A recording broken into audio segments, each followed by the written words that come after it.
Hermanos, hace 3 domingos atrás hemos retomado nuestra serie de estudio titulada La Gran Familia de Dios. Si bien recuerdan, hace muchos meses atrás hemos estado estudiando el tema de la iglesia y bueno, hace unos domingos atrás hemos retomado ese estudio. Hemos hablado en estos últimos domingos sobre, por ejemplo, la disciplina eclesial. Hemos hablado también sobre el principio regulador en la iglesia que nos indica que solo la palabra de Dios, solo la Sagrada Escritura determina cómo debe moverse la iglesia cuando se reúne de manera formal, cuando se reúne de manera pública como lo estamos en este momento. El pasado domingo hemos entrado a una sección dentro de este estudio de la Gran Familia de Dios sobre la liturgia. Y ahí empieza uno tal vez a preguntarse, ¿qué es esa palabra liturgia? Parece una palabra religiosa. Bueno, la palabra liturgia significa orden del culto. Orden del culto. ¿De qué manera se ordena o de qué manera está ordenado el culto? Eso es liturgia. Y eso hemos comenzado a ver el pasado domingo. Y en base al texto bíblico de Hechos, capítulo 2, versículo 42, y otros pasajes bíblicos, hemos sacado 5 aspectos, 5 partes básicas del culto cristiano que ya hacían en el primer siglo. La doctrina de los apóstoles, la comunión unos con otros, el partimiento del pan, las oraciones y también el canto congregacional. 5 aspectos, 5 partes básicas, simples, sencillas, con la que la iglesia del primer siglo adoraba al Señor. El día de hoy, continuando en esta sección de la liturgia, vamos a estar compartiendo el sermón titulado Desglosando las partes de nuestro culto de adoración. Desglosando las partes de nuestro culto de adoración. Y vamos a seguir con el texto base de Hechos 2:42. A ver si es que pueden ir buscando en sus Biblias, Hechos capítulo 2. Y vamos a tocar 4 puntos en esta mañana. 4 puntos. En primer lugar, la perseverancia en la doctrina de los apóstoles. En segundo lugar, la perseverancia en la comunión unos con otros. Tercero, la perseverancia en el partimiento del pan. Y por último, la perseverancia en las oraciones. Hay algunos puntos que vamos a tocar en esta mañana en los cuales vamos a tocarlos de manera breve, porque vamos a tener sermones más específicos, más detallados sobre esos asuntos.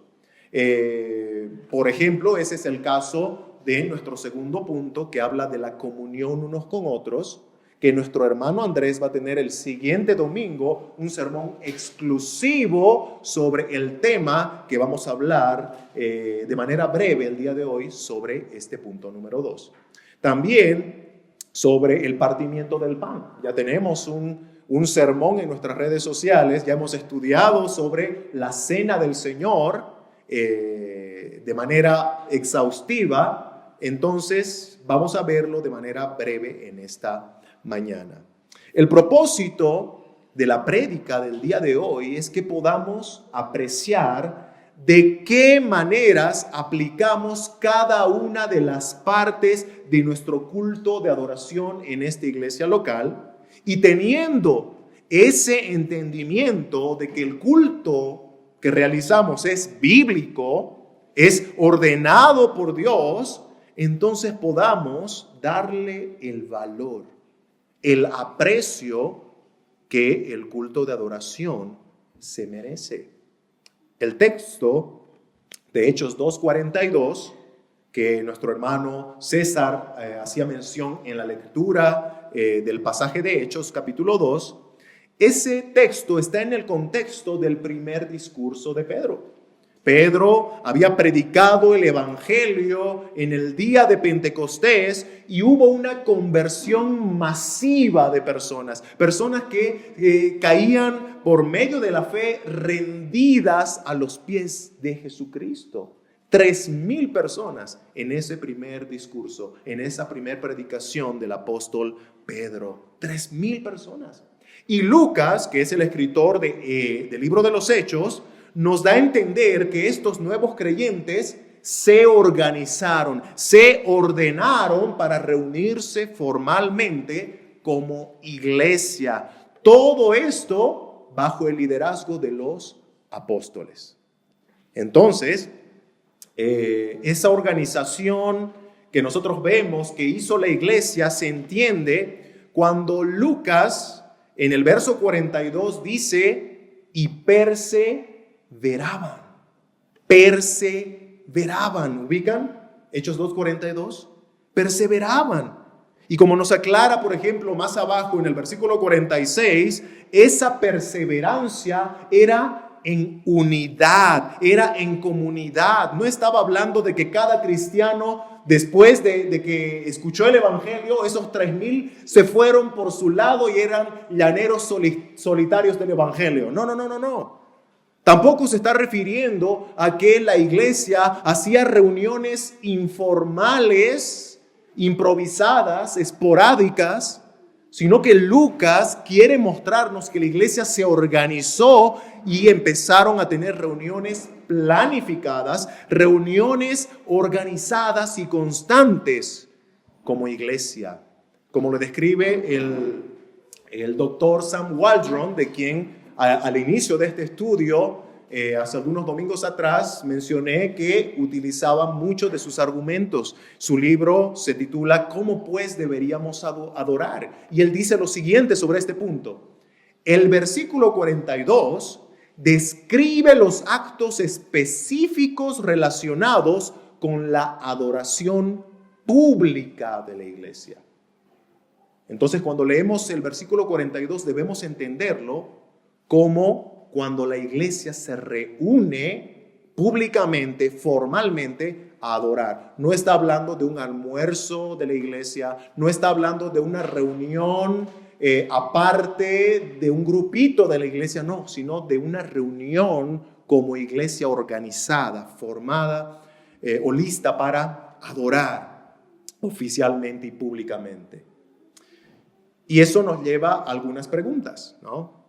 ¿Y qué hacía esta iglesia formalmente reunida? ¿Qué hacía esta iglesia en su adoración pública? Y así entramos de lleno a nuestros puntos en esta mañana. El primer punto, la perseverancia en la doctrina de los apóstoles. Hechos 2:42 empieza diciendo que cuando estos 3,000 se convirtieron, es decir, creyeron en el evangelio, luego fueron bautizados, dice que perseveraban en la doctrina de los apóstoles. La palabra perseverar nos indica que la iglesia se reunía con propósitos bien definidos. Y esa perseverancia se aplica en cada uno de los elementos que Lucas nos presenta en este versículo de Hechos 2:42. El primero de estos elementos es la doctrina de los apóstoles. Perseveraban, es decir, eran constantes en la doctrina de los apóstoles. La palabra doctrina que tenemos en nuestro texto, en nuestras Biblias de la Reina Valera del 60, viene del original griego didaché, que significa instrucción, enseñanza. Lo que está diciendo Lucas en Hechos 2:42 es que los apóstoles perseveraban en la instrucción de los apóstoles, perseveraban en la enseñanza de los apóstoles. La iglesia se reunía constantemente a escuchar la palabra que los apóstoles tenían para compartir. Y debemos recordar que los apóstoles recibieron su didaché, recibieron su enseñanza, su instrucción de parte directa del maestro de maestros, que es nuestro Señor Jesucristo. Nuestro Señor Jesucristo fue quien instruyó a estos discípulos, a estos apóstoles, que ahora tenían que instruir al resto de la iglesia. Y los apóstoles recibieron instrucción no solamente durante esos 3 años y medio del ministerio terrenal de nuestro Señor Jesucristo, antes de su ascensión, o antes de su crucifixión, mejor dicho, sino también después de su resurrección. Dice la palabra de Dios en Hechos 1, versículos 2 y 3, que Jesús dio mandamientos por el Espíritu Santo a los apóstoles que había escogido, a quienes también después de haber padecido, se está refiriendo a la cruz, se presentó vivo con muchas pruebas. Ahora está hablando de la resurrección, pruebas indubitables, apareciéndoseles durante 40 días y habiéndoles, escuchen bien, o hablándoles acerca del reino de Dios. Es decir, que Cristo, después de la resurrección, tuvo todavía 40 días más de instrucción para sus discípulos, para sus apóstoles. Los discípulos tal vez tenían muchas dudas, muchos huecos doctrinales en su mente, y Cristo fue tapando uno a uno esos huecos doctrinales. La doctrina de los apóstoles, hermanos, es aquella enseñanza que recibieron de parte de Jesús, quien no dejó de instruirles hasta el día en que ascendió al Padre, a los cielos. El apóstol Pablo dice, por ejemplo, en Efesios capítulo 2, versículo 20, que la iglesia es edificada sobre el fundamento de los apóstoles y profetas. La iglesia es edificada, se va construyendo poco a poco, pero el fundamento, la base, la fueron poniendo los apóstoles. Y obviamente la roca fundamental, la roca central de esa base, de ese cimiento es Cristo. Es Cristo Jesús. Pero se está refiriendo a la palabra que Dios inspiró por medio de su Espíritu, utilizando a los apóstoles y profetas como instrumentos para plasmar de manera escrita un sistema doctrinal para la iglesia en sus futuras generaciones. Eso es lo que tenemos hoy nosotros en la Biblia, el fundamento de los apóstoles y profetas. Es interesante que Lucas, el escritor de Hechos, empieza esta lista de partes de un culto con la palabra de Dios. La iglesia se reunía, dice Lucas, en primer lugar para la doctrina de los apóstoles, para estudiar la palabra de Dios, para escuchar la palabra de Dios. El culto de adoración a Dios debe rebalsar de doctrina. Debe rebalsar de palabra de Dios. Es por eso que nuestro culto de adoración aquí en Sola Gracia trata de todas las formas posibles de cumplir esta parte de la cual habla Lucas. De irradiar en todo momento palabra de Dios. Palabra de Dios. Y ahorita vamos a darnos cuenta de qué manera se intenta hacer eso. En primer lugar, inciso A, se trata de impartir la palabra de Dios en el culto a través de la lectura pública de las Escrituras. La lectura pública de las Escrituras. Hermanos, aquí es bueno entender que seguimos hablando del contexto de una iglesia reunida, ¿no? Es decir, que no estamos hablando de cuando tú lees tu Biblia en tu casa, cuando haces tu devocional allá. No, estamos hablando de la iglesia reunida leyendo aquí la Biblia como congregación. Nosotros tenemos por ahora, y el Señor lo permita, tal vez vayamos añadiendo algunas lecturas más, pero por ahora tenemos 5 momentos de lectura de las Escrituras en nuestro culto de adoración. En primer lugar, tenemos, por ejemplo, la convocación a la adoración, que es una lectura con el propósito de llamar al pueblo de Dios a adorar al Señor. Esta lectura la hacemos al inicio del culto. El propósito de esta lectura es tratar de alentar al pueblo de Dios para que preparen sus corazones para adorar al Rey de Reyes. Cuando leemos la Escritura, que por ejemplo hoy nuestro hermano Antonio leyó el Salmo capítulo 95, cuando leemos la lectura es como si Dios mismo, por medio de la lectura de su palabra, estaría convocando a sus súbditos para servirle, para alabarle, para adorarle. Como si Dios mismo estaría llamando, porque es su palabra. Vayamos a buscar el Salmo 95 nuevamente. Vamos a leer qué es lo que dice el Salmo 95 que hemos leído el día de hoy. Salmo capítulo 95. Escucha este llamado a la adoración. Venid, aclamemos alegremente a Jehová. Cantemos con júbilo a la roca de nuestra salvación. Lleguemos ante su presencia con alabanza, aclamémosle con cánticos, porque Jehová es Dios grande, el Rey grande sobre todos los dioses, porque en su mano están las profundidades de la tierra y las alturas de los montes son suyas. Suyo también el mar, pues Él lo hizo y sus manos formaron la tierra seca. Venid, adoremos y postrémonos, arrodillémonos delante de Jehová, nuestro Hacedor, porque Él es nuestro Dios, nosotros el pueblo de su prado y ovejas de su mano. ¡Qué lectura! ¿Verdad? ¿No te da esa sensación de escuchar a Dios llamándote para que le adores? Y es que es real. Dios habla por medio de la lectura de su palabra. Y en esta primera lectura está Dios mismo convocando a su pueblo para adorarle. Tenemos una segunda lectura, la lectura de los 10 mandamientos.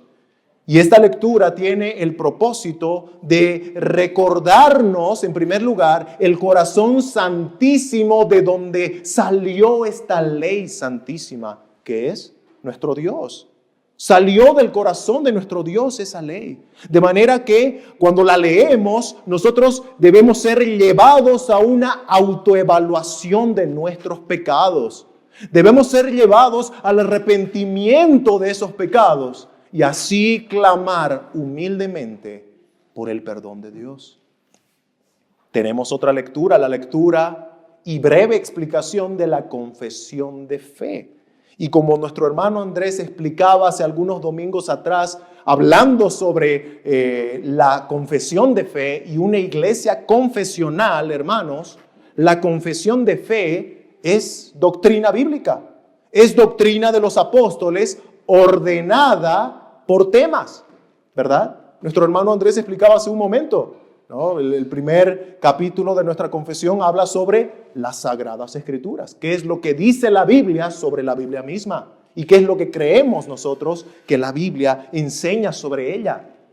En el punto número 2 o capítulo número 2, sobre Dios y las Sagradas Escrituras. ¿Y qué es lo que dice la Biblia sobre Dios, sus atributos, su carácter, su plan redentor y todo lo que se va mostrando en la confesión de fe es doctrina bíblica? Entonces, cuando nosotros la leemos en nuestro culto de adoración y damos una breve explicación de esas doctrinas, estamos impartiendo doctrina de los apóstoles. Doctrina de los apóstoles. Tenemos otra lectura, la lectura del pasaje bíblico para el sermón.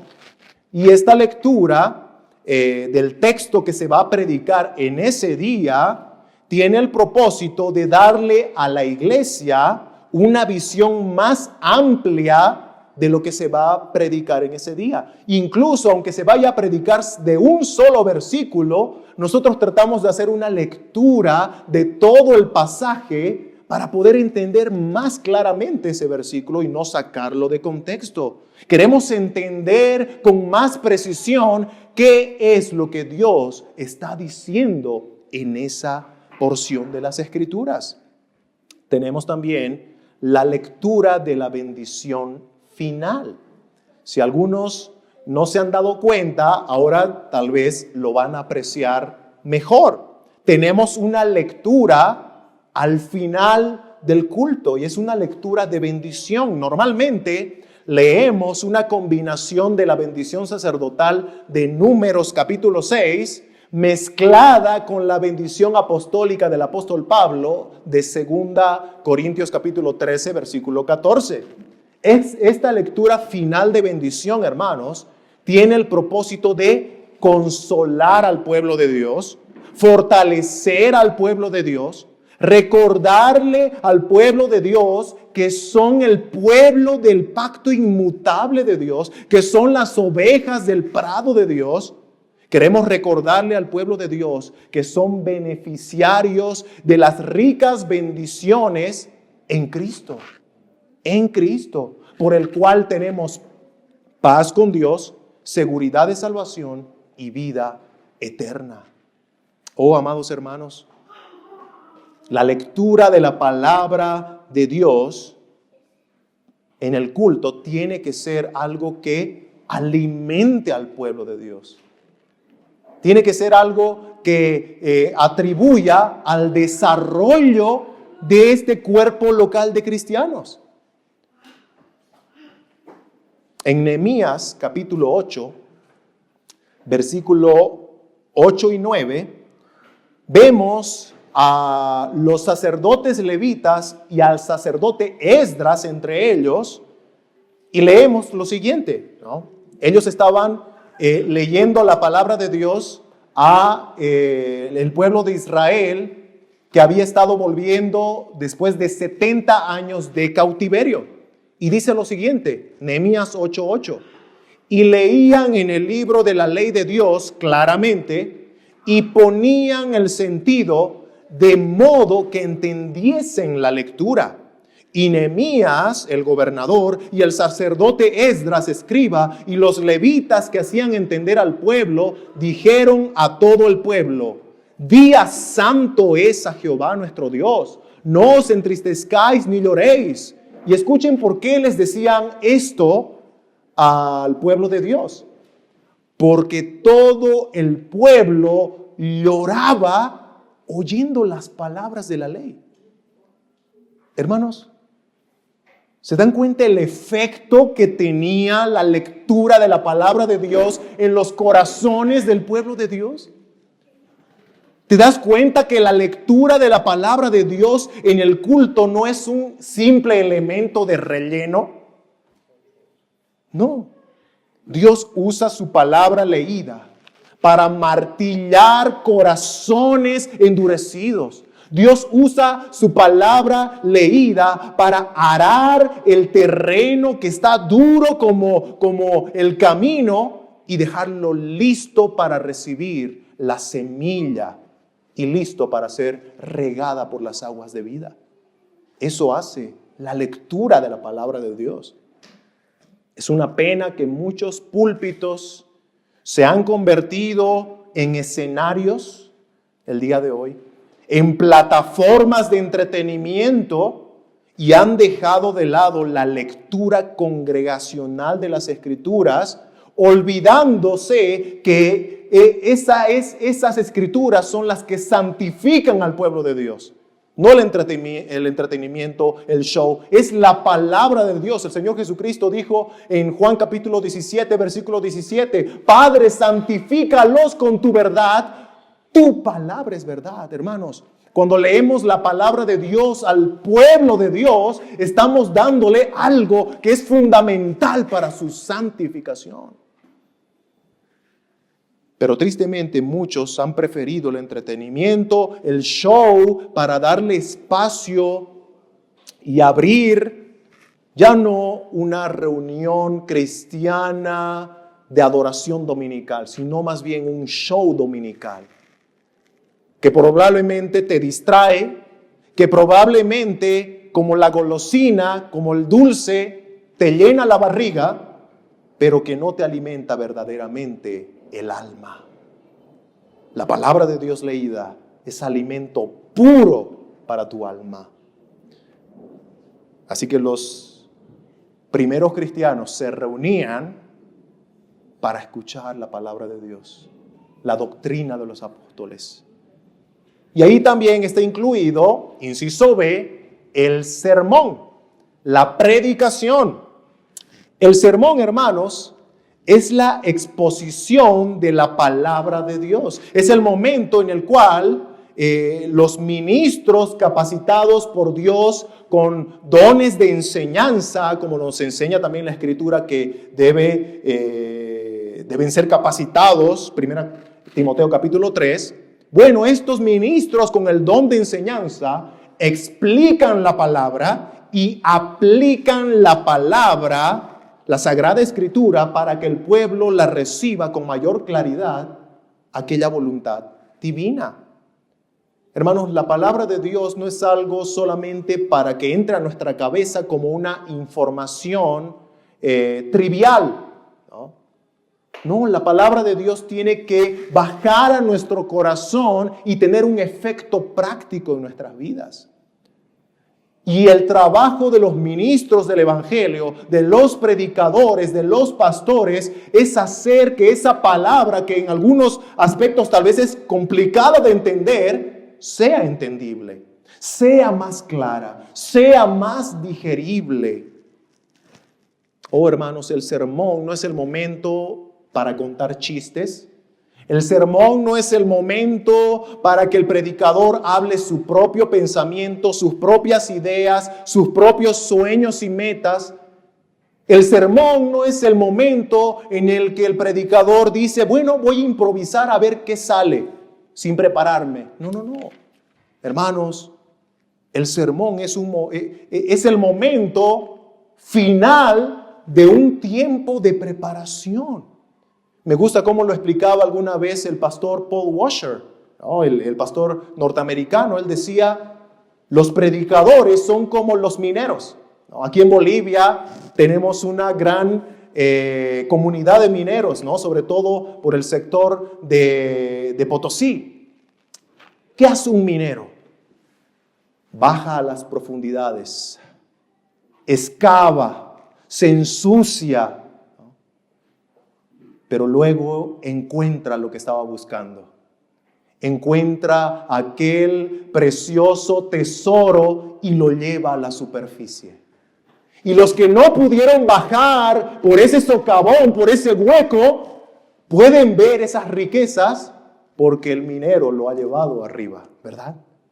Estimados hermanos, el predicador, el maestro de la palabra, es aquel que tiene que sumergirse en el estudio de la palabra de Dios para sacar a la superficie esos tesoros y dárselos al pueblo de Dios. Así que el sermón, hermanos, tiene que ser tomado con seriedad. Hace un momento leíamos Nehemías 8, ¿verdad? Bueno, el contexto de Nehemías 8 es muy interesante.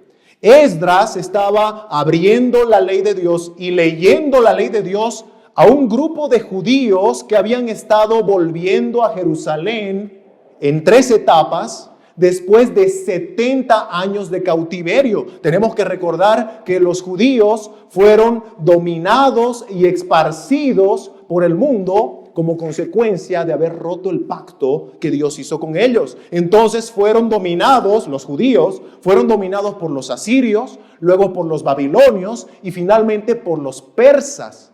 70 años, hermanos, de cautiverio. Por diversos, vamos a llamarlo así, naciones, culturas. Y es en ese contexto que estos judíos de cautiverio vuelven a Jerusalén.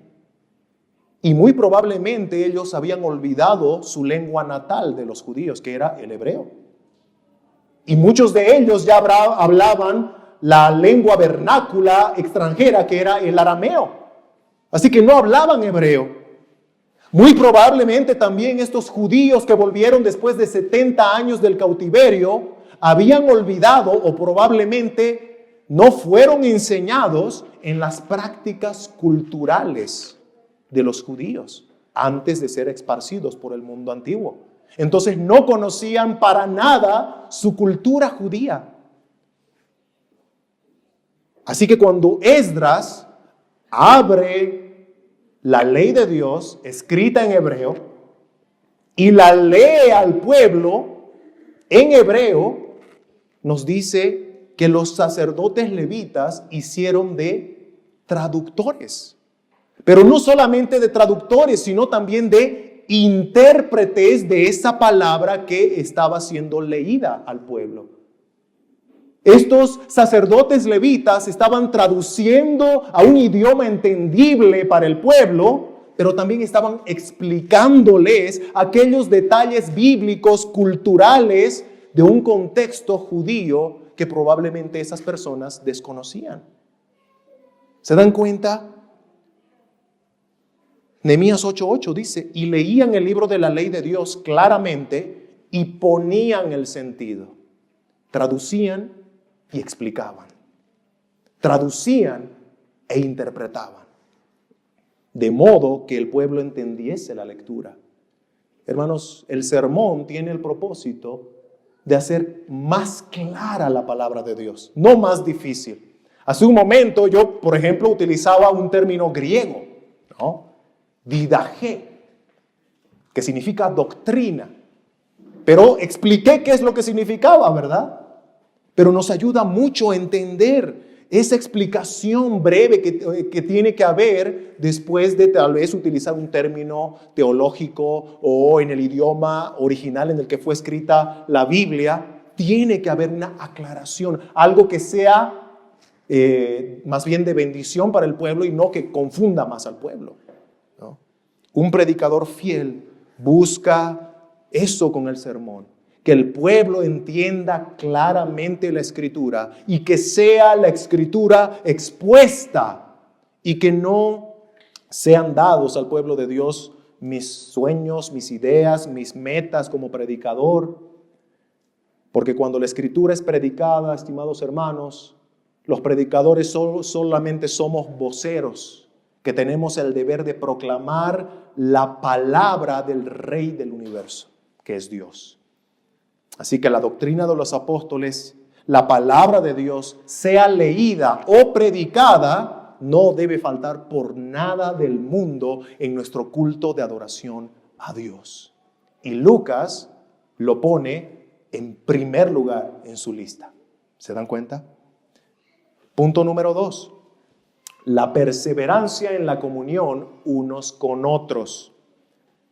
Leemos en nuestro texto, ¿no? Y perseveraban, Hechos 2:42, y perseveraban en la doctrina de los apóstoles, en la comunión unos con otros. Y estoy seguro que normalmente cuando hablamos de la comunión unos con otros, el primer pensamiento ligero que se nos viene a la mente es que estamos hablando de la vida social de la iglesia. Y no me malinterpreten, hermanos, no estoy diciendo que la comunión unos con otros no tenga nada que ver con los tiempos de fraternidad que compartían los hermanos en el primer siglo. Al contrario, la Escritura confirma que la iglesia compartía tiempos de fraternidad constantemente.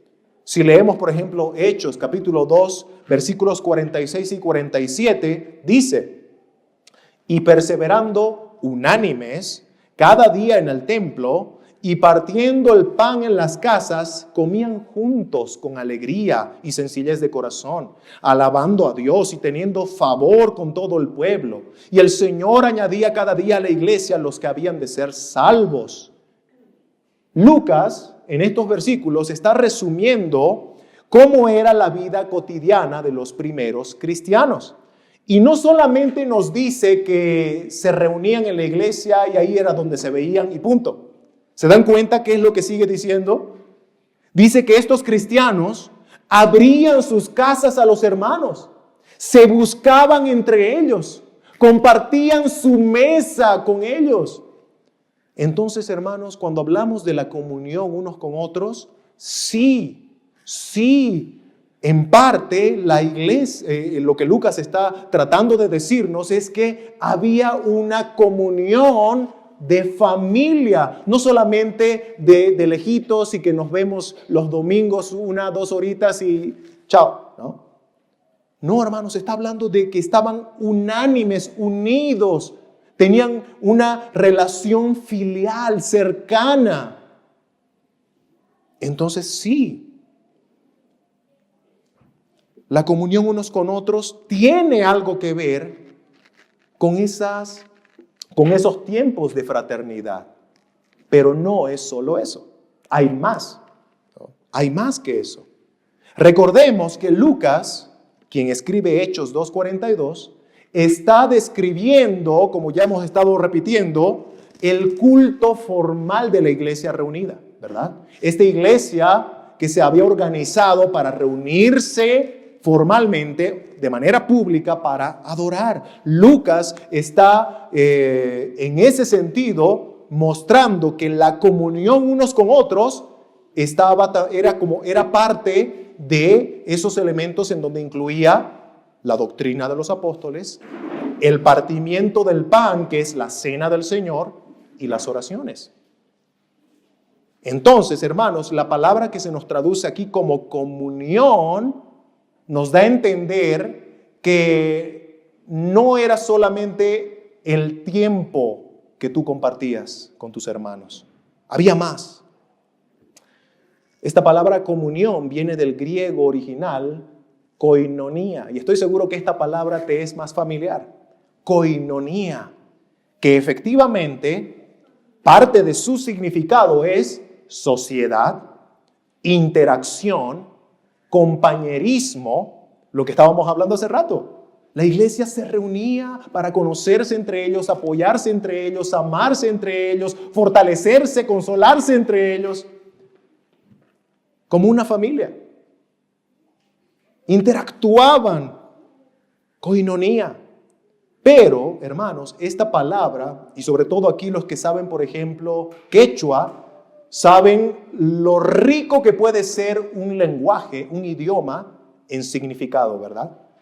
Y como una palabra puede tener un sinfín de significado que le da más sentido, ¿no?, a una frase. Eso es lo que sucede también con el griego. Esta palabra koinonía no solamente significa sociedad, interacción, compañerismo, sino que también significa contribución, participación, y escuchen esta última, ofrenda. Ofrenda.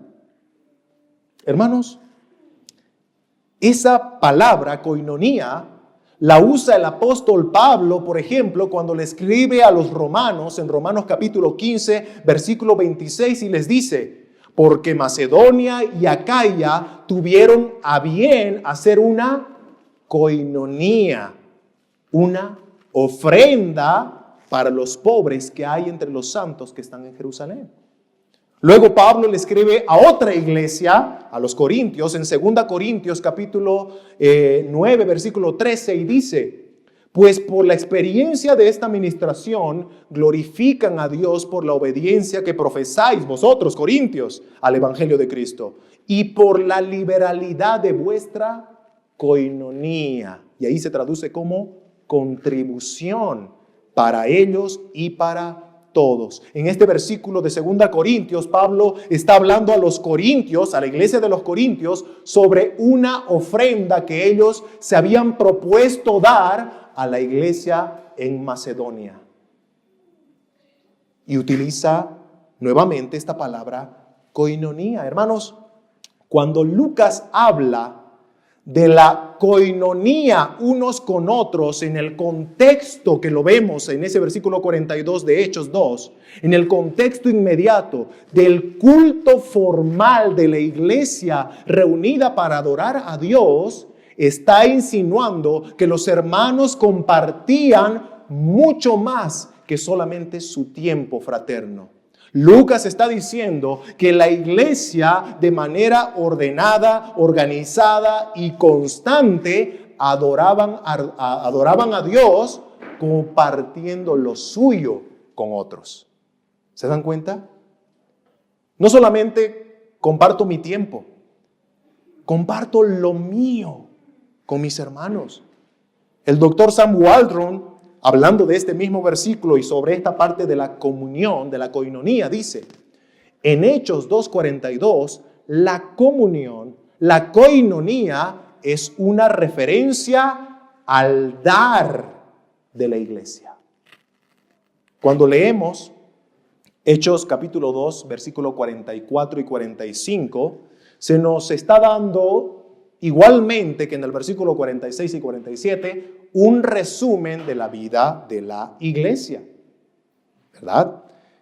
Y en estos versículos 44 y 45, si puedes leerlo ahí, se nos relata en el contexto de compartir cómo los hermanos vendían sus propiedades y las repartían a todos según la necesidad de cada uno. ¿Se dan cuenta? Vendían sus propiedades y las repartían.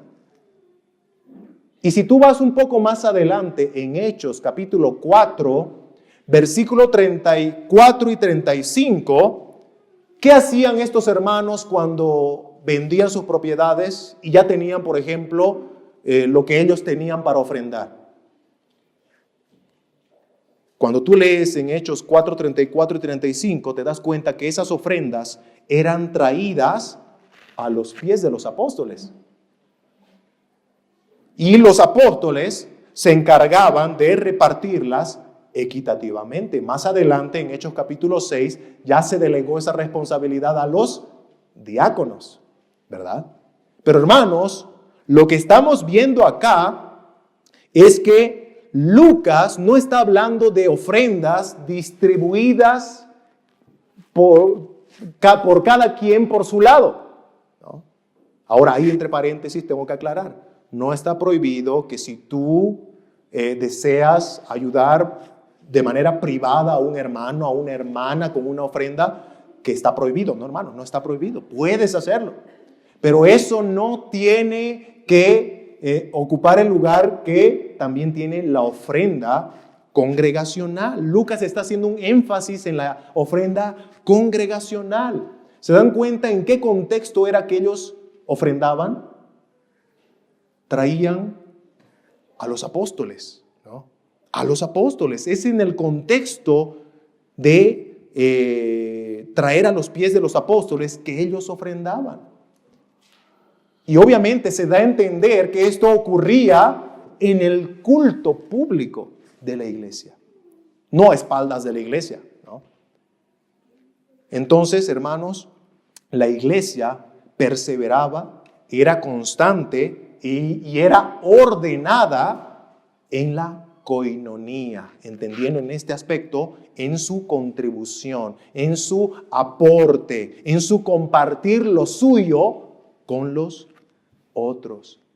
Y hermanos, es importante cuando se habla, por ejemplo, de este tema de ofrendas, de dinero, ¿verdad? Que es algo que ya se ha distorsionado en muchas otras congregaciones.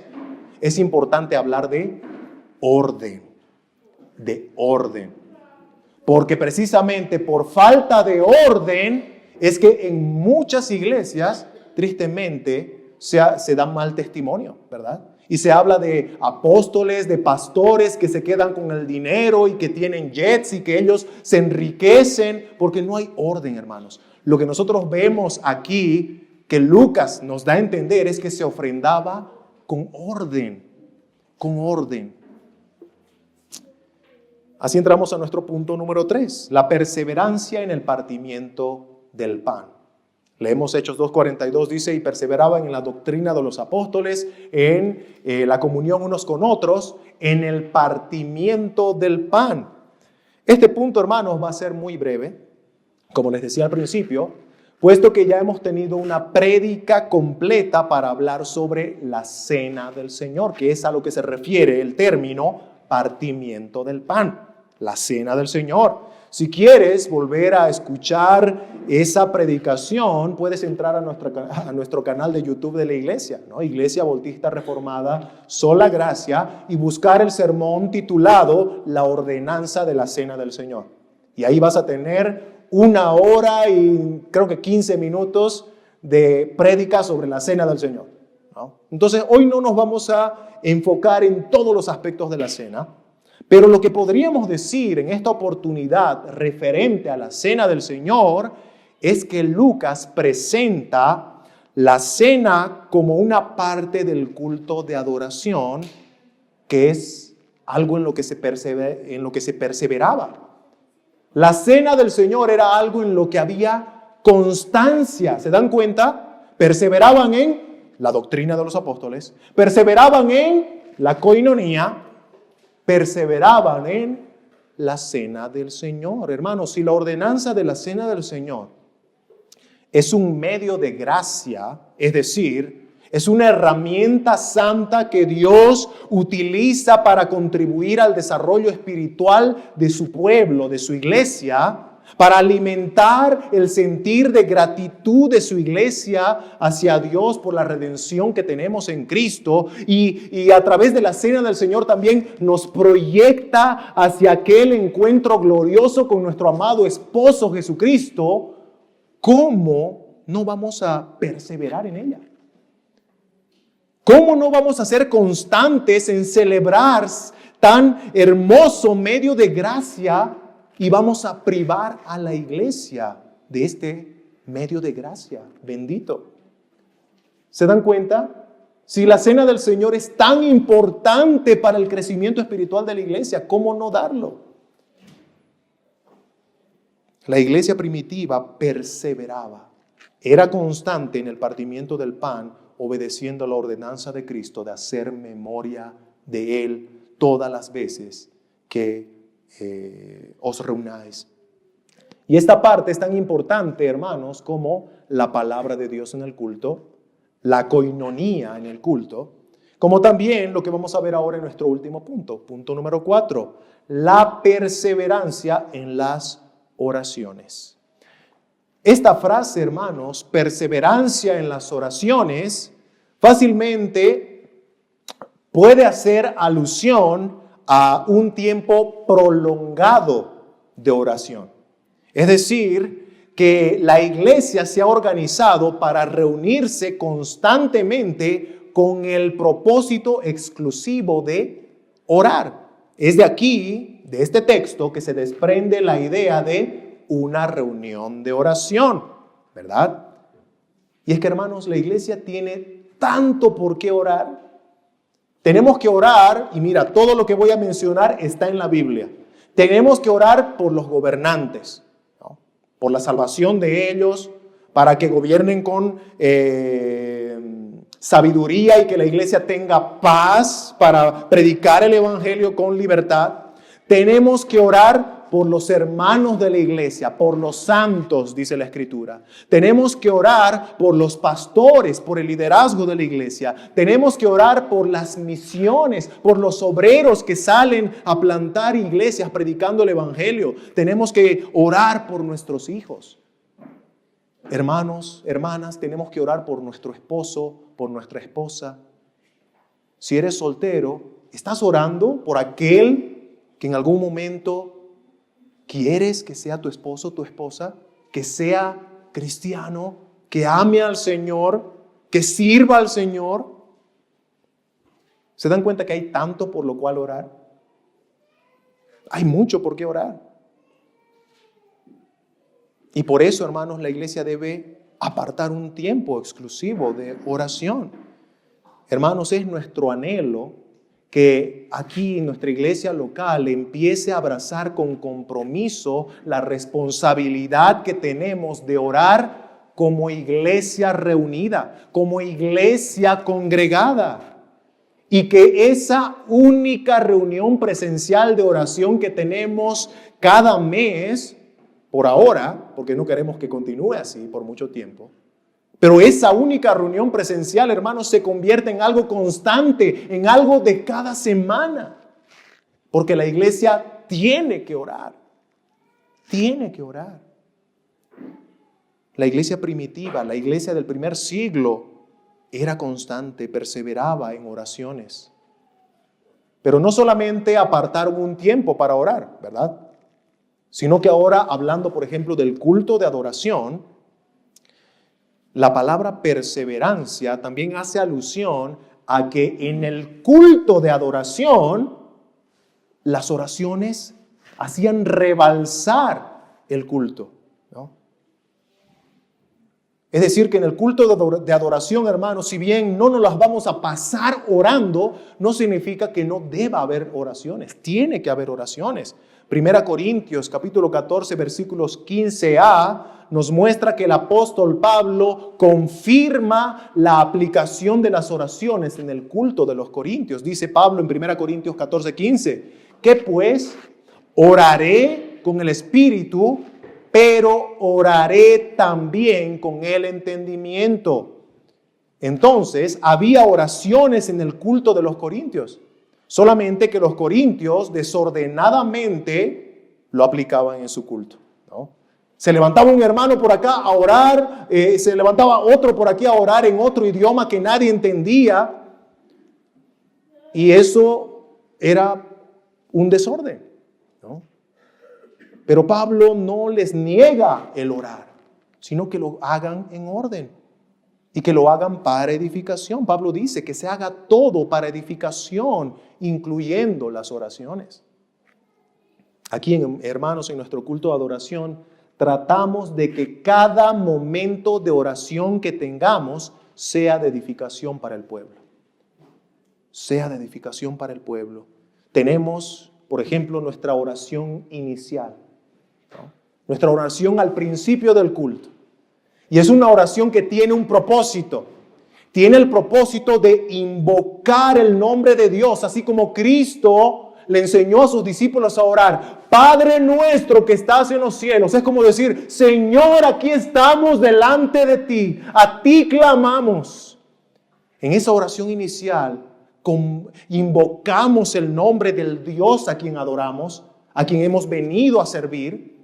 En esa oración inicial también agradecemos al Señor porque estamos aquí por su gracia, por su misericordia, y también pedimos dirección de su Espíritu para lo que va a ser el resto del culto de adoración. ¿Se dan cuenta cuánto contenido puede tener una oración? Y estamos hablando solo de nuestra primera oración, la oración inicial. Luego tenemos, por ejemplo, la oración de confesión de pecados.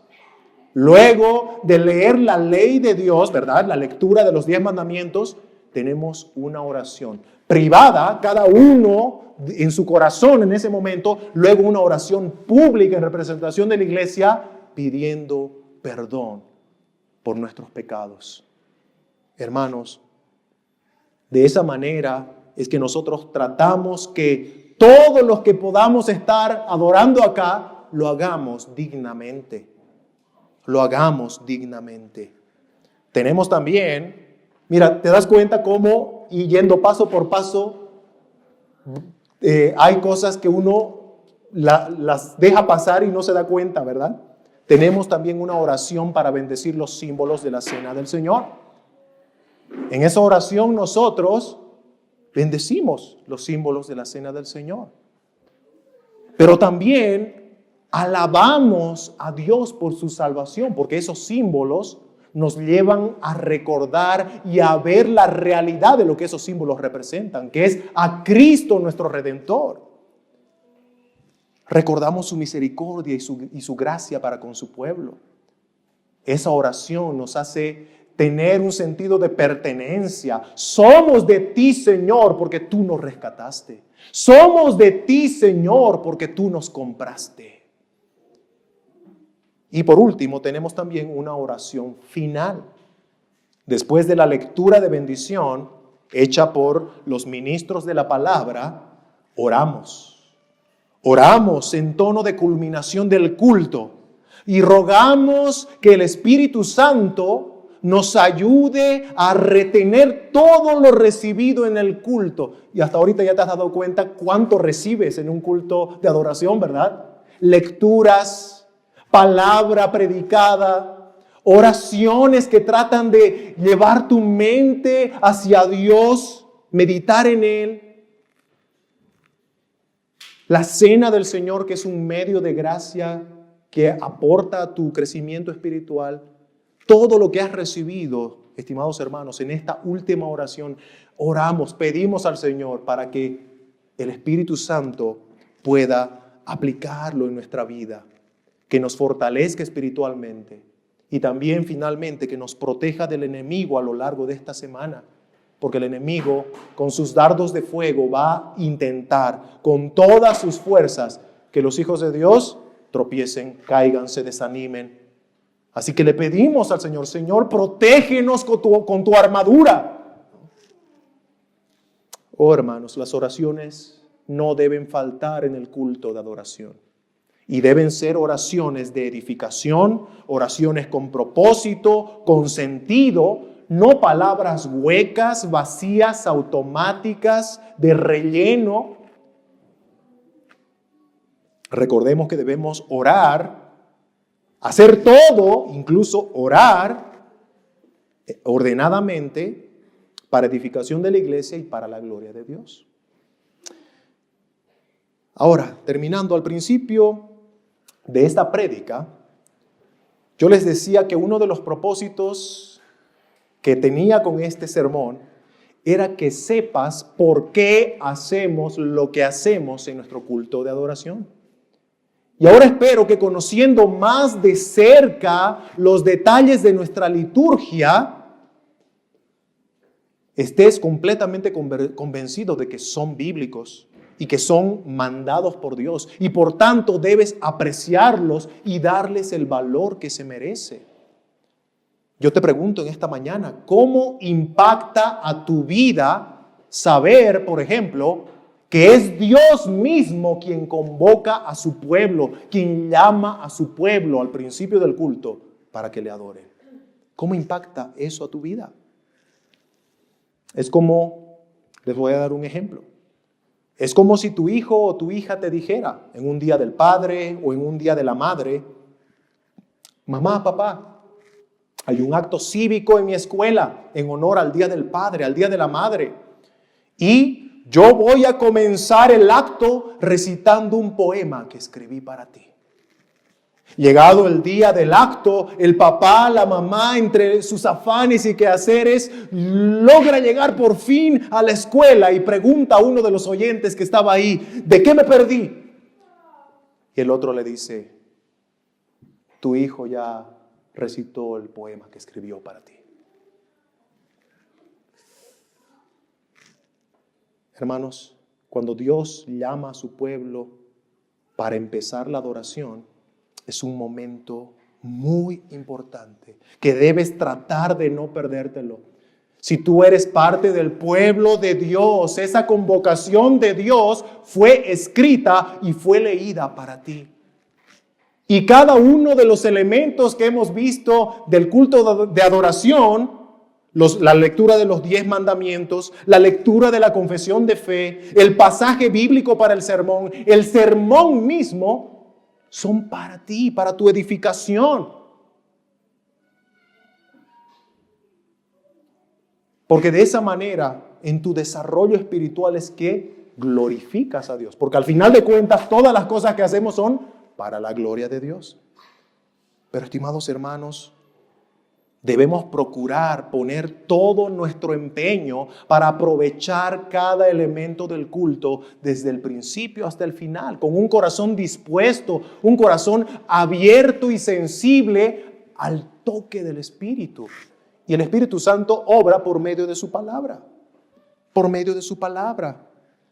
Y si tú, amigo, en esta mañana estás sin Cristo, no tienes a Jesús como tu Salvador, como el Señor de tu vida, debes arrepentirte de tus pecados. Debes creer en aquel justísimo Cordero de Dios que murió en la cruz por los pecados de los pecadores y resucitó de la muerte para dar vida eterna a todo aquel pecador que cree en Él, arrepentido de sus pecados.